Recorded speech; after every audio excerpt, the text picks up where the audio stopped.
इस कार्यक्रम के पुण्यार्चक श्री विनोद कुमार जैन, मंजू जैन, अजय ऋतु Jain, Gurugram, Shri Adinath Digambar Jain Mandir, Bhim Gali, Vishwasnagar, Delhi 32, Shri Pankaj Jain, Sarika Jain, Manik Vihar, Delhi, Shri Sandeep Jain, Reema Jain, Tanmay, Chinmay Jain, firm tracks and engine, Vishwasnagar, Delhi, Shri Surendra Kumar, Kusum Jain, Rahul, Anant Jain सह परिवार, सहदेव गली, विश्वासनगर, दिल्ली, श्री मनीष जैन, आशिता जैन, अक्षत जैन, अभिषेक जैन, दिल्ली, श्री ब्रिजसेन, सुनीता जैन, शोभित, सृष्टि जैन, निर्ग्रंथ जैन सह परिवार, अर्जुन गली, विश्वासनगर, दिल्ली 92। शांति धारा के लिए संपर्क करें 9784857991। किसी भी राशि के लिए कोई आग्रह नहीं है। अति प्राचीन मनोरथ पूर्ण मुनि सुव्रतनाथ अधीक्षक क्षेत्र हस्तेड़ा जयपुर से 65 किलोमीटर की दूरी पर सीकर रोड पर स्थित है। यहाँ 880 वर्ष प्राचीन विक्रम संवत 1209 1008 श्री मुनि सुव्रतनाथ भगवान की भव्य प्रतिमा विराजमान है। यह अधीक्षक क्षेत्र प्रवासी समाज द्वारा संचालित है। श्री सागर सविता जैन, ऋषभ विहार, Delhi, Shri Siddhant Jain, Prem Shanti apartment, civil line, Delhi, Sunita Jain, Sachin, Monika Jain, Disha Jain, Vinam Jain, 12A Shriram road, civil lines, Delhi. तीन भुवन में सार बीते रागे विज्ञानता, शिव स्वरूप शिविकार, नमः त्रियोग समार के। त्रिकालवर्ती पंचप्रमेटी भगवंतों को नमन और वंदन। तीन लोक के सभी जीवात्माओं के शुद्ध चेतन स्वरूप को नमन और वंदन। छठाला ग्रंथ का स्वाध्याय चल रहा है। 6वें नंबर की ढाल के आधार पर विशेष चर्चा प्रारंभ हो रही है। दिगंबर जैन मुनियों की चर्या किस प्रकार से आगम में कही गई है, उसका सुंदरतम विवेचन यहाँ पर किया जा रहा है। जैन मुनि 28 मूल गुणों का अतिचार रहित पालन करते हैं।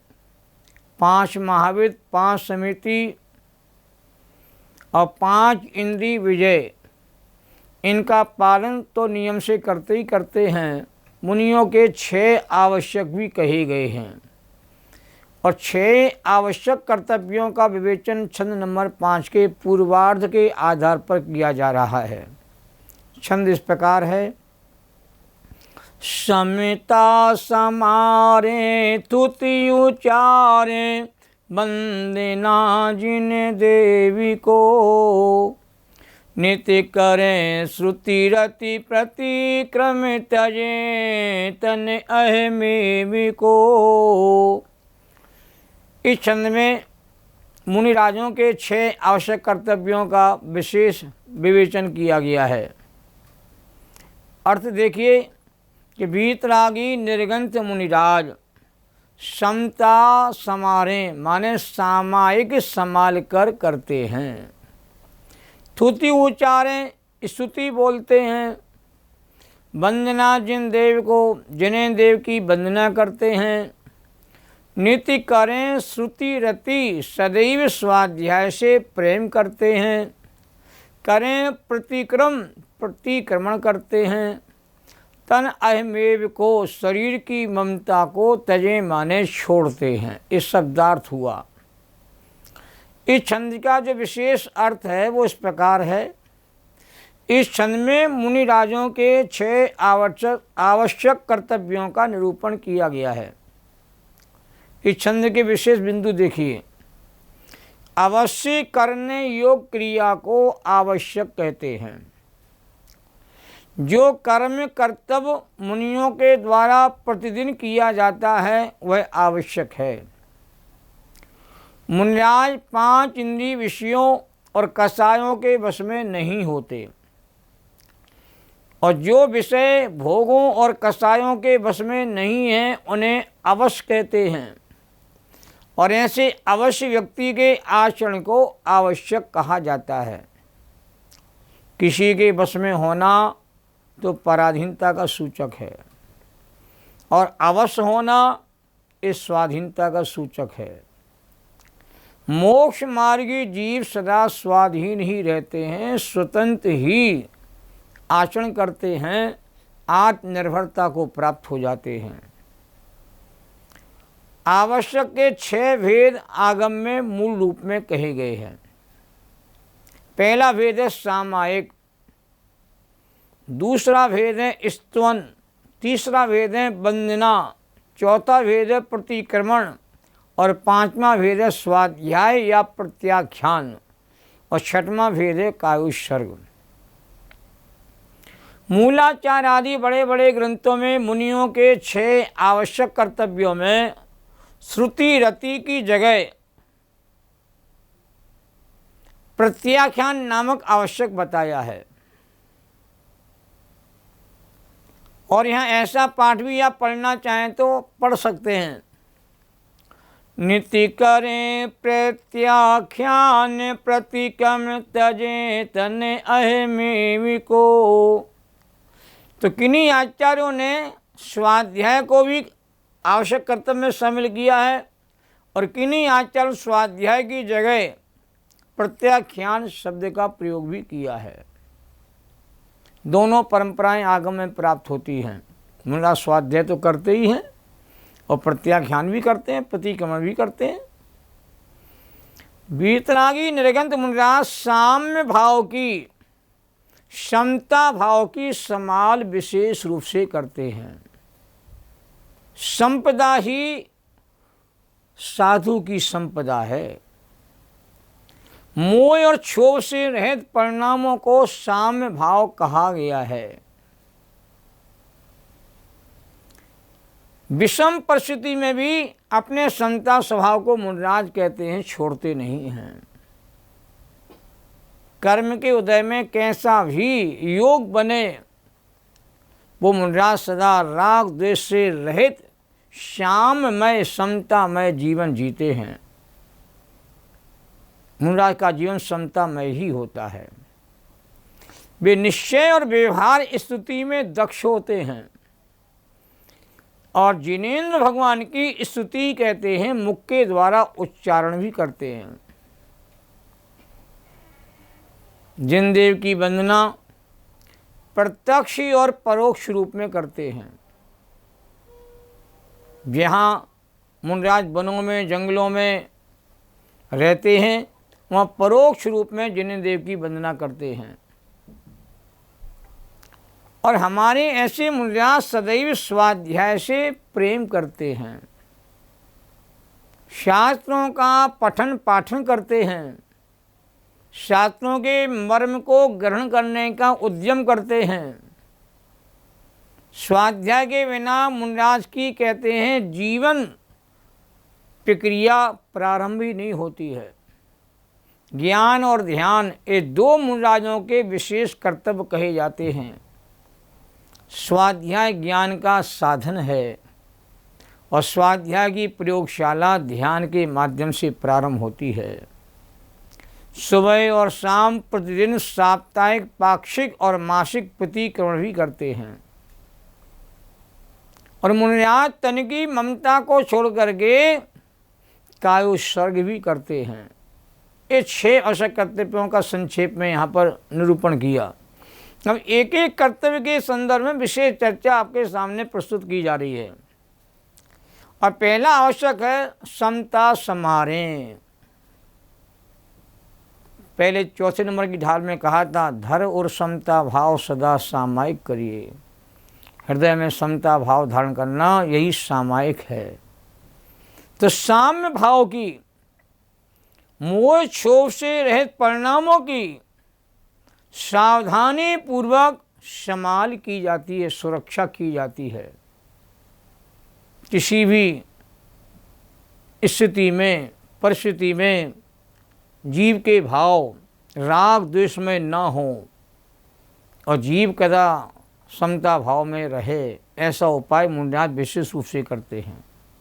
सुख में, दुख में, लाभ अलाभ, अनुकूलता प्रतिकूलता, इष्ट अनिष्ट आदि संयोगों और विषमताओं में राग द्वेष नहीं करना और साक्षी भाव से उनके ज्ञाता दृष्टा रह करके शांत स्वभावी आत्मा में स्थिर रहना, यही सच्ची समता है और यही सच्ची सामायिक है।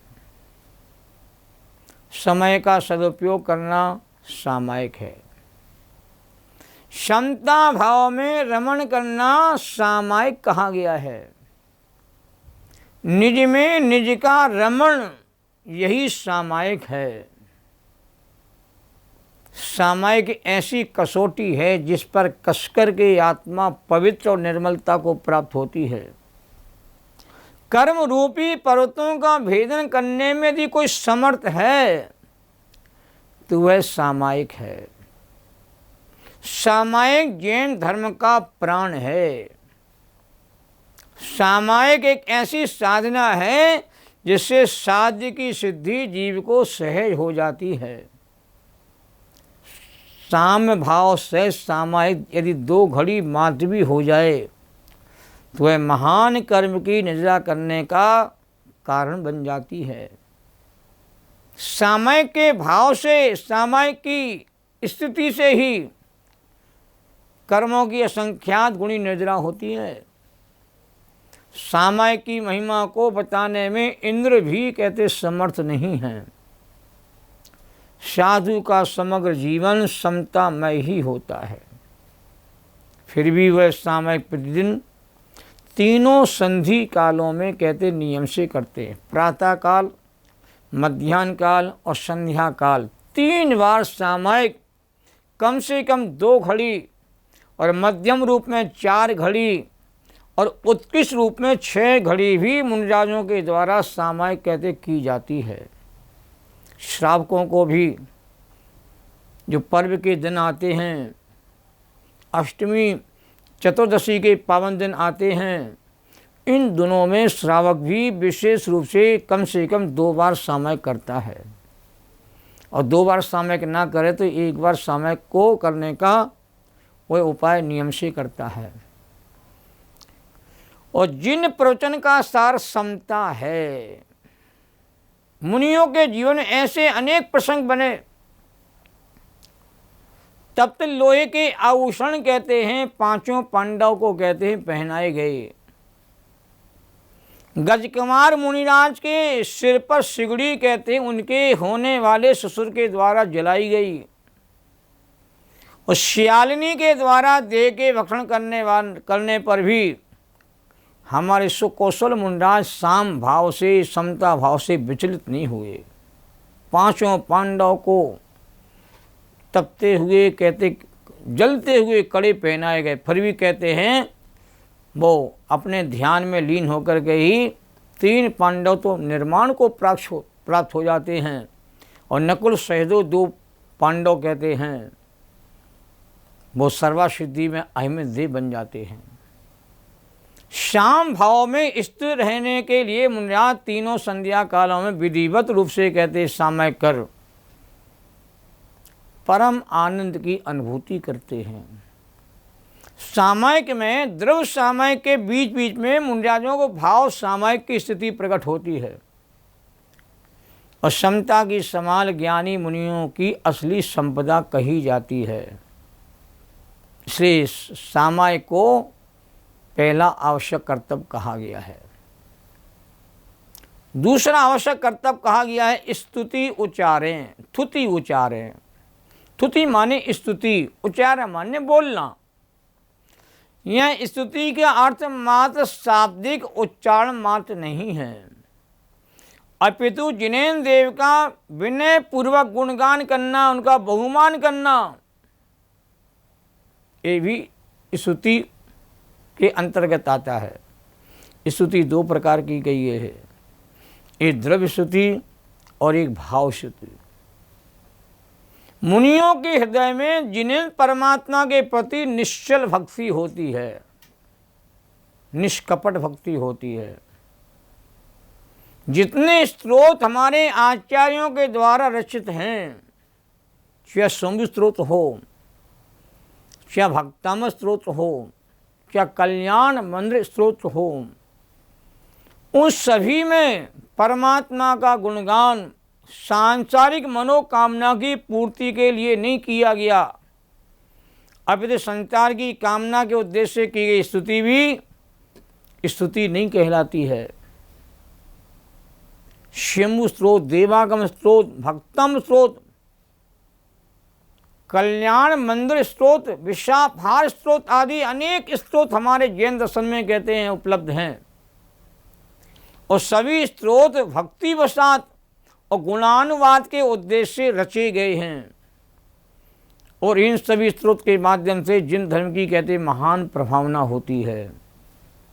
और भक्तम स्त्रोत की महिमा तो बहुत महत्वपूर्ण है। ऐसा कोई श्रावक नहीं है जो भक्तम स्त्रोत का पाठ प्रतिदिन कहते ना करता हो। सबसे ज़्यादा स्त्रोत भारतवर्ष में सबसे ज़्यादा पढ़ा जाता है, उसका नाम भक्तम स्त्रोत। इसमें प्रथम जिनेन्द्र देव की, आदिनाथ प्रभु की, ऋषभ देव प्रभु की कहते हैं वीतराग में भावों के माध्यम से उनकी स्तुति की गई है। तो स्तुति का उच्चारण मुनि राजों के द्वारा किया जाता है। ये दूसरे नंबर का आवश्यक कर्तव्य हुआ। अब तीसरा आवश्यक कर्तव्य है जिनेन्द्र वंदना।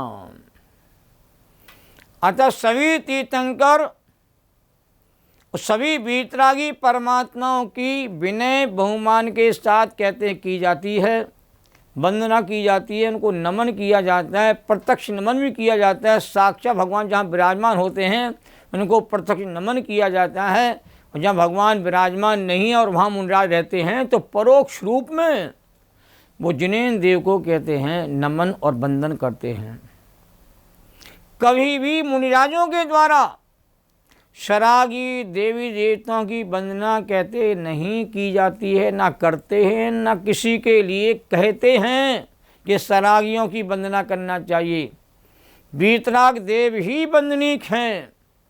नमोकार महामंत्र का स्वरूप जिनके भीतर प्रकट हुआ है उनकी ही वंदना जैन धर्म में की जाती है। भावलिंगी संत स्वरूप में रमण करते हैं, फिर भी स्वरूप स्थिरता कायम नहीं रहती है। तब मुनिराज जिनेन्द्र वंदना का आलम्बन लेकर के, भगवान के गुणों का आलम्बन लेकर के, भगवान के स्वरूप का आलम्बन लेकर के भगवान की आराधना में मग्न हो जाते हैं, निमग्न हो जाते, डूब जाते हैं। इसलिए 28 मूल गुणों के अंतर्गत 6 आवश्यक कर्तव्यों में जिनेन्द्र वंदना इस आवश्यक को भी कहते शामिल किया गया है। आहार विहार के समय जो विश्व के सम तत्वों के ज्ञाता है, ऐसे वीतरागी श्रवक हितोपदेशी जिनेन्द्र परमात्मा की आराधना, वंदना, स्तुति मुनिराज के द्वारा की जाती है। और मुनिराज की स्तुति को देख करके ही श्रावक लोग भी भगवान की स्तुति को अपना जीवन का पहला कर्तव्य मानते हैं। इसलिए 3 आवश्यक कर्तव्यों की चर्चा आज की गई है और शेष कर्तव्यों की चर्चा हम अगले भाग में आपके सामने रखेंगे। जैनम जयतु शासनम सहजानंदी शोध स्वरूपी अविनाशी में आत्मस्वरूप ज्ञानानंदी पूर्ण निराकुल सदा प्रकाशित चेतन रूप, सदा प्रकाशित चेतन रूप। द्वासांग जिनवाणी माता को नमन और वंदन। 6 नाला ग्रंथ को पढ़ें, सुने, समझें और सुन के समझ करके अपने जीवन को पहचानने का उपाय सीखें। इसी भावना के साथ आज की चर्चा को विराम देते हैं।